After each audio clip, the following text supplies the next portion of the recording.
আমাৰ সাংবাদিক বন্ধুসকল আৰু এই মুহূৰ্তত আমাৰ এই সংবাদ মেলত উপস্থিত থকা আমাৰ দলৰ জ্যেষ্ঠ নেতা সাংসদ শ্ৰীযুত প্ৰদ্যুৎ বৰদলৈ ডাঙৰীয়া, আমাৰ APCC মিডিয়া বিভাগৰ অধ্যক্ষ বেদব্ৰত বৰা ডাঙৰীয়া, আমাৰ অসম সেৱা দলৰ অধ্যক্ষ দীপবায়ন ডাঙৰীয়া, আজি আমাৰ পঞ্চায়তৰ এই নিৰ্বাচনৰ প্ৰচাৰৰ প্ৰাক মুহূৰ্তত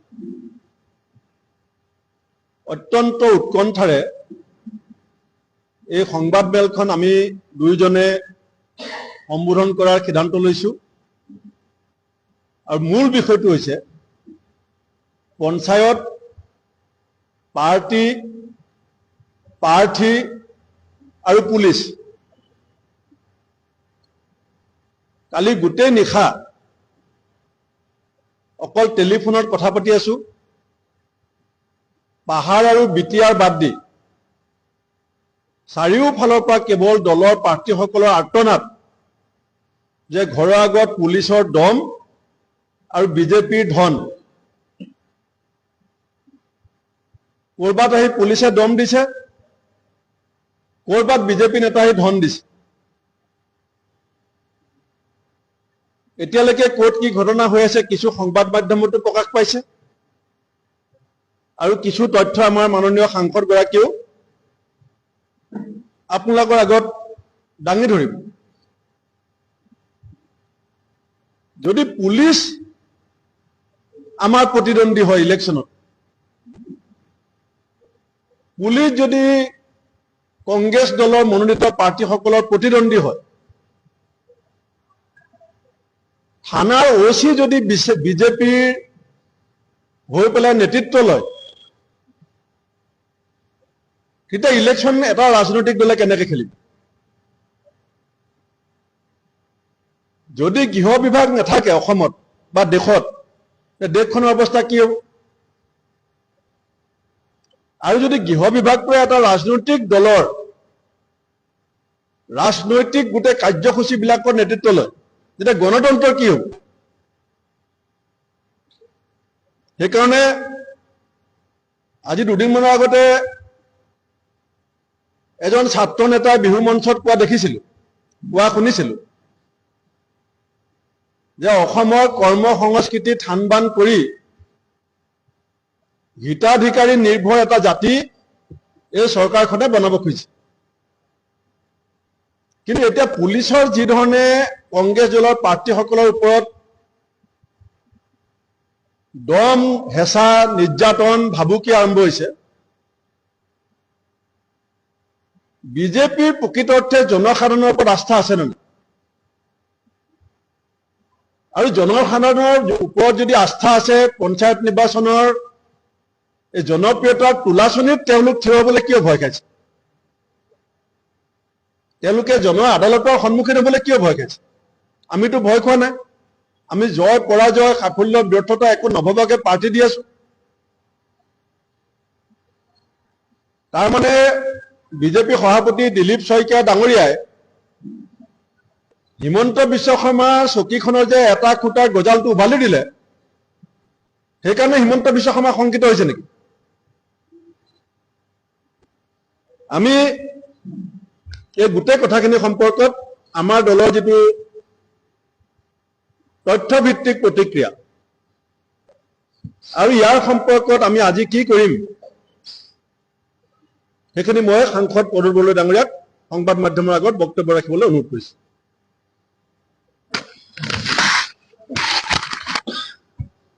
বন্ধুসকল, আমাৰ সভাপতি ডাঙৰীয়াই কৈছেই, এই পঞ্চায়ত নিৰ্বাচনটো লৈ হিমন্ত বিশ্ব শৰ্মা চৰকাৰে এক অবিশ্বাস্য, অভাৱনীয় আৰু অভূতপূৰ্বভাৱে এই পঞ্চায়ত ইলেকশ্যনত বিজেপি দলৰ জয় সাব্যস্ত কৰিবৰ কাৰণে এনেধৰণেৰে উঠি পৰি যে লাগিছে আৰু কেনেধৰণেৰে হিমন্ত বিশ্ব শৰ্মাই তেওঁৰ তত্ত্বাৱধানত থকা গৃহ বিভাগটোৰ সম্পূৰ্ণৰূপে ইয়াৰ অপব্যৱহাৰ কৰি পুলিচ বাহিনীটোক বিজেপি দলটোৰ এক পোহনীয়া ভিত্তৰ দৰে বন্দেড লেবাৰৰ দৰে হিমন্ত বিশ্ব শৰ্মাই ব্যৱহাৰ কৰিছে। তাৰ অলেখ উদাহৰণ এতিয়া যোৱা 4 দিনত 5 দিনত গোটেই অসমৰ পৰা আমাৰ মাজলৈ আহি আছে। পঞ্চায়ত নিৰ্বাচন পাতিবলৈ চৰকাৰ বাধ্য, কিন্তু পঞ্চায়ত নিৰ্বাচন পতাৰ কাৰণে এই চৰকাৰখন এনেধৰণে শংকিত যে বিধানসভাৰ নিৰ্বাচন আৰু মাত্ৰ এবছৰৰ ভিতৰতে হ'ব। গতিকে পঞ্চায়ত নিৰ্বাচনত যেন তেন প্ৰকাৰেণ বিজেপি দলে যাতে তেওঁলোকৰ জনভিত্তি আছে বুলি সাব্যস্ত কৰিব পাৰে, তাৰ কাৰণে তেওঁলোকে এনেকুৱা ধৰণৰ নিকৃষ্ট পন্থা গ্ৰহণ কৰিছে। সেই কথা শুনিলে সঁচা কথা ক'বলৈ গ'লে মই মোৰ দীৰ্ঘ এই ৰাজনৈতিক মোৰ যিটো পৰিক্ৰমা, মই কেতিয়াও এনেধৰণৰ কাম এনেধৰণৰ কৰ্মকাণ্ড অসমত কেতিয়াও দেখা নাছিলোঁ। আমি শুনিছিলোঁ যে ইউপি বিহাৰত এনেকুৱা ধৰণৰ হয়, গুণ্ডাগিৰি হয়, পুলিচ আৰু ক্ৰিমিনেল মিলি পেলাই, ৰাজনীতিবিদ ক্ৰিমিনেল আৰু পুলিচ মিলি পেলাই এটা নেক্সাছ কৰি লয়, নেক্সাছ কৰি পেলাই তেওঁলোকে কাম কৰে। কিন্তু অসমত অন্তত এইটো কেতিয়াও হোৱা নাছিলে।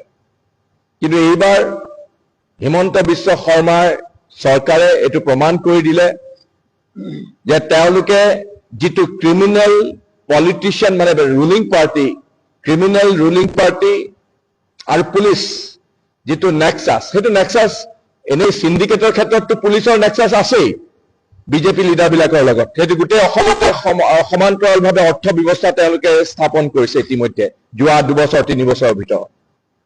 কিন্তু এইবাৰ ইলেকশ্যনতো তেওঁলোকে যি ধৰণে নিকৃষ্ট পন্থা গ্ৰহণ কৰিছে ভাবিলে আচৰিত লাগে। আপোনালোকে জানে যে একেবাৰে তৃণমূল পৰ্যায়ত গাঁও পঞ্চায়তৰ নিৰ্বাচন হয়। তেওঁলোকে জানে যে তৃণমূল পৰ্যায়ত যেতিয়া গাঁও পঞ্চায়তৰ নিৰ্বাচন হয় তেতিয়া আগতে ৰাজনৈতিক দলবিলাকক নিজৰ নিজৰ প্ৰাৰ্থী দিয়ে, ওলাই পৰে কোনটো দলৰ জনভিত্তি একেবাৰে তৃণমূল পৰ্যায়ত কাৰ আছে। কিন্তু তেওঁলোক শংকিত, একেবাৰে তৃণমূল পৰ্যায়ত গাঁও পঞ্চায়তৰ পৰ্যায়ত যাতে বিজেপি এই বাহিৰে ৰং চং ভিতৰে কোৱাভাৱে তেওঁলোকৰ যে জনভিত্তি নাইকিয়া হৈ গৈছে সেইটো কথা তেওঁলোকে হয়তো অনুভৱ কৰি শংকিত হৈ এইবাৰ নিয়ম কৰি দিলে। ইলেকশ্যনৰ আগে আগে আপোনালোকে জানে যে এইবাৰ গাঁও পঞ্চায়তৰ ইলেকশ্যনত কোনো ৰাজনৈতিক দলে নিজৰ চিম্বলত খেলিব নোৱাৰে। উদ্দেশ্য এইটোৱেই, সেইটো গাঁও পঞ্চায়তৰ লেভেলত গ'ল। কিন্তু আঞ্চলিক পঞ্চায়ত আৰু জিলা পৰিষদৰ যেতিয়া এই দুটা পৰ্যায়ত যেতিয়া ইলেকশ্যনৰ কাৰণে যেতিয়া ৰাজনৈতিক দলবিলাকে নিজৰ চিনত চিম্বলত খেলাৰ কথা যেতিয়া আহিলে, এতিয়া তেওঁলোকে উঠি পৰি লাগিছে যে একোজন আঞ্চলিক পঞ্চায়তৰ সদস্য বা জিলা পৰিষদৰ সদস্যৰ যি প্ৰাৰ্থী হয় বিশেষকৈ কংগ্ৰেছ দলৰ, তেওঁলোকে এনেধৰণে উঠি পৰি লাগিছে আৰু পুলিচ বাহিনীক অতি নিৰ্লজ্জভাৱে আৰু পুলিচৰো কিছুমান বিষয়াই একাংশ বিষয়াই মূৰ চাহাবি কৰি পেলাই পাৱে পৰিহৰি এনেকুৱা ধৰণৰ তেওঁলোকে দেখুৱাই অত্যুৎসাহী হৈ পেলাই বিজেপি দলৰ হৈ পেলাই তেওঁলোকে কাম কৰিছে। ইতিমধ্যে আমাৰ গোটেই অসমৰ পৰা বিভিন্ন ধৰণৰ এনেকুৱা ধৰণৰ গোটেই কথা কাণ্ড পুলিচে কেনেকে হেঁচা প্ৰয়োগ কৰিছে, বিভিন্ন ধৰণৰ কথা কাণ্ড এইবিলাক আমাৰ ওচৰলৈ আহিছে। মই মাত্ৰ 3টা বা 4টা উদাহৰণ দিব খুজিছো। মধ্য অসমত বৰহমপুৰ যিটো বিধানসভা সমষ্টি, তাৰ মাননীয় বিধায়ক হ'ল জিতু গোস্বামী ডাঙৰীয়া। হিমন্ত বিশ্ব শৰ্মাই চাগে চবকে ইতিমধ্যে অলিখিত আদেশ দিছে যে যেনে তেনে দেখুৱাব লাগিব যে কংগ্ৰেছৰ প্ৰাৰ্থী এইবিলাক এলেকাত যাতে নাথাকে, যাতে কোনো প্ৰতিদ্বন্দ্বিতা আগবঢ়াব নোৱাৰে। সেইকাৰণে তেওঁলোকে এই ধৰণে এটা মডাছ অপাৰেণ্ডি কৰি লৈছে। মই উদাহৰণটো দেখুৱাবৰ কাৰণে কৈছো। বৰহমপুৰ বিধানসভা সমষ্টিত এটা জিলা পৰিষদৰ সমষ্টি আছে যমুনামুখ। সেই যমুনামুখত আমাৰ কংগ্ৰেছ দলে প্ৰাৰ্থী থিয় কৰালে মহিলাৰ বাবে সংৰক্ষিত শ্ৰীমতী জুৰি দাসক। জুৰি দাসে যিদিনাখন মনোনয়ন পত্ৰ দাখিল কৰিছে সেইদিনাখনেই পুলিচে, কামপুৰ থানাৰ পুলিচে কোনোবা এজন ধৰি অনা, বাটৰ পৰা ধৰি অনা কৰিমুদ্দিন নে শামছুল নে কিবা তেনেকুৱা নামৰ ব্যক্তি এজনে পুলিচক বোলে FIR দিলে এই জুৰি দাসৰ তেওঁৰ পতিৰ বিৰুদ্ধে। FIRটো কি? বোলে জুৰি দাসৰ পতিয়ে গৈ পেলাই সেই ব্যক্তিজনৰ পকেটৰ পৰা তেওঁৰ পইচাৰ বেগটো কাঢ়ি আনিবলৈ চেষ্টা কৰিছিলে বজাৰত। সেইটো হ'ল FIR। ৰাতি 1টা বজাত 15-16 গৰাকী পুলিচ গৈ পেলাই জুৰি দাসৰ ঘৰ পালে। তেওঁলোকে সোমাবলৈ নিদিলে, গোটেই ঘৰটো বেৰি ধৰিছে। পিছদিনাখন পুৱাই কোনো মতে জুৰি দাস আৰু তেওঁৰ পতিয়ে ঘৰৰ পিছফালেদি পলাই তেওঁলোকে যাতে পুলিচে ধৰিব নোৱাৰে, গতিকে তেওঁলোকে গুৱাহাটীলৈ গুচি আহিলে। গুৱাহাটীলৈ আহি পেলাই আমাৰ লগত যোগাযোগ কৰিলে। আমি কলো যে নিৰ্ভয়ে যাওক, আমি থাকিম লগত। জুৰি দাস আৰু জুৰি দাসৰ পতি যেতিয়া ব্ৰহ্মপুৰলৈ ঘূৰি গ'ল, কামপুৰলৈ, লগে লগে পুলিচে জুৰি দাসৰ পতিক ধৰি বান্ধি কামপুৰ থানাত আবদ্ধ কৰি থাকিলে। মই লগে লগে কথাষাৰ গম পাই পেলাই নিজে নগাঁও জিলাৰ SP স্বপ্নিল ডেকা আৰু DGP শ্ৰী হৰমিত সিঙক মই ফোন কৰিলো। হৰমিত সিঙে মোক পঠিয়াই দিবলৈ ক'লে। মই হোৱাটছআপত গোটেই কথাখিনি লিখি পেলাই তেওঁলৈ পঠিয়াই দিলো আৰু মোক তেওঁ আশ্বস্ত কৰিলে হৰমিত সিঙে যে এই বিষয়ে এনকুৱাৰী কৰা হ'ব। ইতিমধ্যে জুৰি দাসৰ যিগৰাকী পতি, হাজবেণ্ড, তেওঁক ইতিমধ্যে 8 ঘণ্টা ধৰি থানাত বহুৱাই ৰাখিছে, কামপুৰ থানাত, আৰু হেঁচা প্ৰয়োগ কৰিছে যে পুলিচে নিজে তাৰ যিজন OC সুৰজিৎ দত্তই নিজে কৈছে যে তোমালোকৰ এৰেষ্ট কৰিম, তোমালোকৰ অমুক কৰিম, তমুক কৰিম, তোমালোকৰ ট্ৰেভেল এজেঞ্চি আছে, স্বামীৰ বাণিজ্যিক প্ৰতিষ্ঠান ট্ৰেভেল এজেঞ্চি, কোনো ধৰণৰ গণ্ডগোল থকা বুলি আমি প্ৰমাণ কৰি দিম।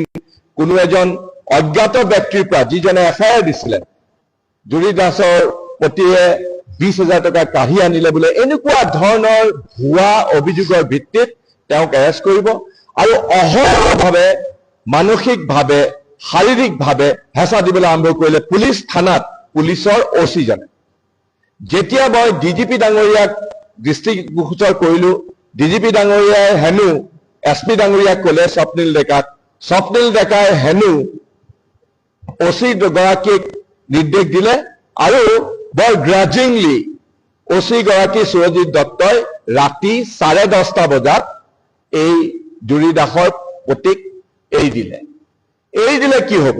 আকৌ মাজৰাতি গৈ পেলাই পুলিচ তেওঁৰ ঘৰ পালেগৈ আৰু লগতে বিজেপি দলৰ সাংগু পাংগু, বিজেপি দলৰ নেতা পালি নেতা গৈ পেলাই অহৰহভাৱে তেওঁলোকৰ ওপৰত হেঁচা প্ৰয়োগ কৰিছে।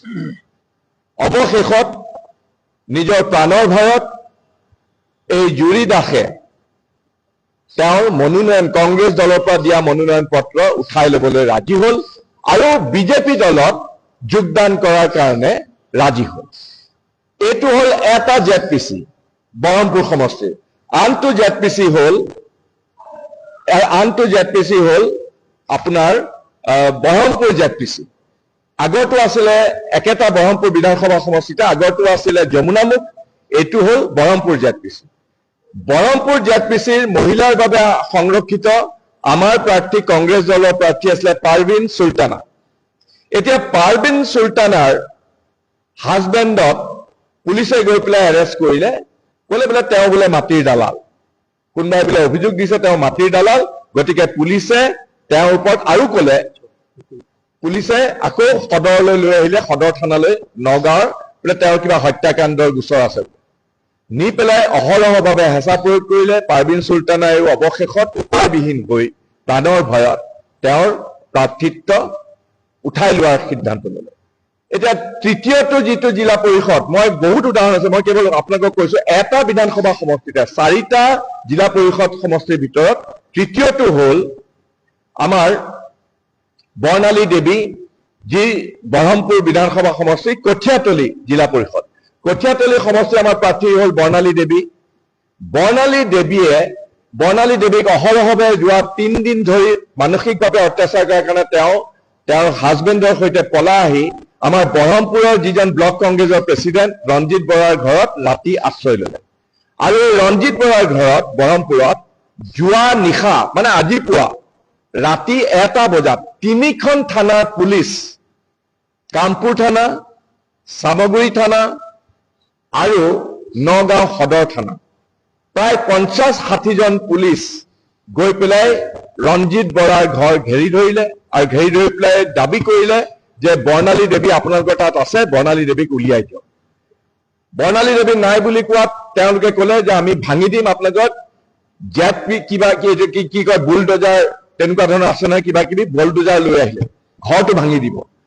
যিজন গাঁওবুঢ়া তেওঁক প্ৰেছাৰ দিলে যে ৰঞ্জিত বৰাৰ ঘৰত খানতাৰাজ কৰিবলৈ। ৰাতি 1টা বজাৰ পৰা 1:30 বজাৰ পৰা ৰাতিপুৱা 6টা বজালৈকে এইটো চলি আছে। অৱশেষত ওচৰৰ মানুহৰ চবেই সৈমান কৰিলে আৰু ৰঞ্জিত বৰাৰ ঘৰৰ পৰা বৰ্ণালী দেৱীক আৰু তেওঁৰ স্বামীক পুলিচ বাহিনীয়ে লৈ গৈ তেওঁলোকক কামপুৰ থানালৈ লৈ গ'ল। সেই একেই কামপুৰ থানাত তেওঁলোকক সেই একেজন পুলিচ বিষয়া সুৰজিত দত্ত ৰিভলভাৰ দেখুৱাই পেলাই কৈছে যে আপোনাৰ স্বামীক, বৰ্ণালী দেৱীক কৈছে, আপোনাৰ স্বামীক আমি এনকাউণ্টাৰ কৰি গুলিয়াই মাৰিম যদি আপুনি এই কংগ্ৰেছ দলৰ পৰা পদত্যাগ নকৰে, আপুনি যদি আপোনাৰ মনোনয়ন পত্ৰ উঠাই নলয়। বৰ্ণালী দেৱী বৰ সাহসী মহিলা, তেওঁ ক'লে মাৰি দিয়ক, মই মৰিবলৈ আছো, আপুনি মোক এতিয়াই গুলিয়াই মাৰক থানাৰ ভিতৰত। আৰু সেইটো কথা তেওঁৰ মোবাইলত কোনোমতে তেওঁ এইটো অন কৰি ৰাখিছে যাতে আমি শুনিব পাওঁ, আমাৰ সভাপতিয়ে শুনি আছে। যেতিয়া বৰ্ণালী দেৱীয়ে এইবিলাক কথা ক'লে তেতিয়া পুলিচে আকৌ বেলেগে গৈ বৰ্ণালী দেৱীৰ যিজন প্ৰপ'জাৰ, সেই প্ৰপ'জাৰজনক গৈ পেলাই ধৰি আনিলে আৰু প্ৰপ'জাৰজনক এনেধৰণে গৈ পেলাই হাৰাশাস্তি কৰিলে, ধমকি দিলে যে প্ৰপ'জাৰজনে অৱশেষত গৈ পেলাই তেওঁ এই প্ৰাৰ্থীগৰাকীৰ প্ৰতি তেওঁৰ যে সমৰ্থন নাই সেইটো লিখি দিলে। মই মডাছ অপাৰেণ্ডিটো দেখুৱাইছো, এনেকুৱা আপোনালোকক দিম কেইবাটাও উদাহৰণ। চতিয়া, দৰঙত আমাৰ জিলা কংগ্ৰেছৰ প্ৰেচিডেণ্টক বিধায়কজনে চতিয়াৰ নেতৃত্বত 200জনীয়া বিজেপি গুণ্ডা বাহিনীয়ে গৈ পেলাই আক্ৰমণ কৰিলে। যিজন আমাৰ যিজন জিলা কংগ্ৰেছৰ প্ৰেচিডেণ্ট দাদুল বৰকটকী, তেওঁ গৈ পেলাই হস্পিটেলাইজ হ'ব লগা হ'ল। মনোনয়ন পত্ৰবিলাক ফালি দিছে বিজেপি আৰু পুলিচে চাই থাকে। হয় পুলিচে নিজে কৰে, নহলে বিজেপি গুণ্ডা বাহিনীয়ে কৰে আৰু পুলিচে সকলোতে তেওঁলোকক এনেধৰণে ৰক্ষণাবেক্ষণ দিয়ে। আৰু এনেধৰণৰ অসংখ্য উদাহৰণ গোটেই অসমৰ পৰা আহিছে, প্ৰত্যেকখন গাঁৱৰ পৰা আহিছে। জাগিৰোডত হৈছে কেনেকৈ পীযুষ হাজৰিকাৰ নিজৰ যিজন PA বুলি কয় কোনোবা এজন অপূৰ্ব বৰা, তেওঁ ফোন কৰি আমাৰ প্ৰাৰ্থীসকলক মনোনয়ন পত্ৰ উঠাই দিবলৈ কৈছে। ঢেকিয়াজুলিত হৈছে, গহপুৰত হৈছে, ধেমাজিত হৈছে, মাৰ্ঘেৰিটাত হৈছে। চাৰিওফালে এনেধৰণে সন্ত্ৰাসিত কৰি পেলাই আজি পঞ্চায়ত নিৰ্বাচন তেওঁলোকে এনেধৰণেৰে চলাইছে যাতে কংগ্ৰেছৰ প্ৰাৰ্থী যাতে প্ৰতিদ্বন্দ্বিতাত নাথাকে আৰু কংগ্ৰেছৰ প্ৰাৰ্থীক এই এনেধৰণে হেঁচা প্ৰয়োগ কৰি পেলাই বিভিন্ন ধৰণে তেওঁলোকে মানসিকভাৱে, শাৰীৰিকভাৱে বিভিন্ন প্ৰকাৰে তেওঁলোকে যিটো হেঁচা প্ৰয়োগ কৰি পেলাই এনেকে মনোনয়ন পত্ৰ উঠাবৰ কাৰণে যিটো কৰি আছে, সেই কথাত আমি আশ্চৰ্য প্ৰকাশ কৰাই নহয়, এইটো তীব্ৰ প্ৰতিবাদ কৰোঁ। আৰু এটা কথা ঠিক, এতিয়া হিমন্ত বিশ্ব শৰ্মাই তেওঁৰ পুলিচ বাহিনীকহে কংগ্ৰেছৰ প্ৰতিদ্বন্দ্বী হিচাপে থিয় কৰাইছে। আৰু এনেধৰণৰ যি ধৰণৰ সন্ত্ৰাসৰ ৰাজত্ব চলিছে অসমত, এই পৰিস্থিতিত মই আমাৰ সভাপতি মহোদয়ৰ লগতে মই কথা কৈছো, এই পৰিস্থিতিত আমাৰ গাঁৱে ভূঞে আমাৰ কৰ্মীসকলে পুলিচৰ মোকাবিলা কৰি পেলাই কেনেকৈ প্ৰতিদ্বন্দ্বিতা কৰিব, কেনেকৈ নিৰ্বাচনত আহিব, কেনেকৈ তেওঁ প্ৰচাৰ চলাব। কাৰণ যিকোনো মুহূৰ্ততে পুলিচে উঠাই লৈ যায়। আজি ঘৰৰ বাহিৰ ওলালে বা বাটত হলে বজাৰত হলে আহি পেলাই লৈ যায়। গতিকে এনে পৰিস্থিতিত মই নাভাবো, আৰু পুলিচ বাহিনীটো এনেকুৱা নিম্ন পৰ্যায়লৈ অসমৰ ইতিহাসত কেতিয়াও অৱনমিত হোৱা নাছিলে। গতিকে মই সভাপতি মহোদয়ক কৈছো, মই নিজে DGP হৰমিত সিং ডাঙৰীয়াক ফোন যোগে, হোৱাটছআপ যোগে মই মেছেজ দিছিলো। সেই মেছেজ মই আপোনালোককো দিম। কি দিছিলো মই আজি 5 দিনৰ আগতে, তেওঁ মোক আশ্বস্ত কৰিছিলে যে পুলিচে তেওঁৰ ডিপাৰ্টমেণ্টে এইটো এনকুৱাৰী কৰিব। কামপুৰ থানাৰ OC সুৰজিত দত্ত, এটা উদাহৰণ মাত্ৰ, সুৰজিৎ দত্তৰ বিৰুদ্ধে ব্যৱস্থা ল'ব, কিন্তু একো ধৰ সেই একেজন সুৰজিতে আকৌ আজি ৰাতিপুৱাও আমাৰ প্ৰাৰ্থীক অপহৰণ কৰি নি পেলাই ভাবুকি দি পেলাই মনোনয়ন পত্ৰ উঠাই ল'লে। গতিকে এই পুলিচৰ মাৰপিটৰ কেছে নললে। আৰু যেতিয়া আমাৰ প্ৰাৰ্থীয়ে যেতিয়া FIR দিবলৈ যায় পুলিচে ৰেজিষ্টাৰ নকৰে, পুলিচে একো নলয়, দাবী ধমকি দি খেদি পঠিয়ায়। গতিকে এনেকুৱা নিৰ্লজ্জ পক্ষপাতিত্বমূলক পৰিৱেশত এই যিটো ইলেকশ্যন কমিশ্যন আছে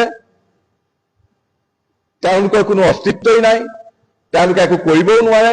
কেৱল পুলিচে এতিয়া অসমত এই পঞ্চায়ত নিৰ্বাচন অনুষ্ঠিত কৰাৰ হিমন্ত বিশ্ব শৰ্মাৰ পৰা দায়িত্ব গ্ৰহণ কৰিছে। গতিকে এনে পুলিচি ৰাজত্বত, হিংসা আৰু সন্ত্ৰাসৰ এই পৰিৱেশত কংগ্ৰেছ দলৰ প্ৰাৰ্থীয়ে যে প্ৰতিদ্বন্দ্বিতা কৰিব পাৰিব আৰু ফ্ৰী আৰু ফেয়াৰ ইলেকশ্যন যে অসমত হ'ব, এই বিষয়ে মোৰ সন্দেহ আছে আৰু মই নাভাবো এনে পৰিৱেশত এই সন্দেহ হ'ব। গতিকে মই এতিয়া আপোনালোকৰ ইয়াৰ পৰা মই সভাপতিকো মই কৈছো যে মই এই মুহূৰ্ততে এই এনেকুৱা ধৰণৰ পৰিৱেশ আৰু তাৰ বাবে দায়ী পুলিচ বাহিনীৰ বিৰুদ্ধে বিশেষকৈ এই DGP ডাঙৰীয়াৰ ওচৰলৈ মই যাম, পদযাত্ৰা কৰি যাম ইয়াৰ পৰা, আৰু গৈ মই DGP ডাঙৰীয়াৰ পৰা মই ন্যায় বিচাৰিম যে পুলিচ বাহিনী যদি সঁচাকে নিৰপেক্ষ হয় তেওঁক এইটো সাব্যস্ত কৰে।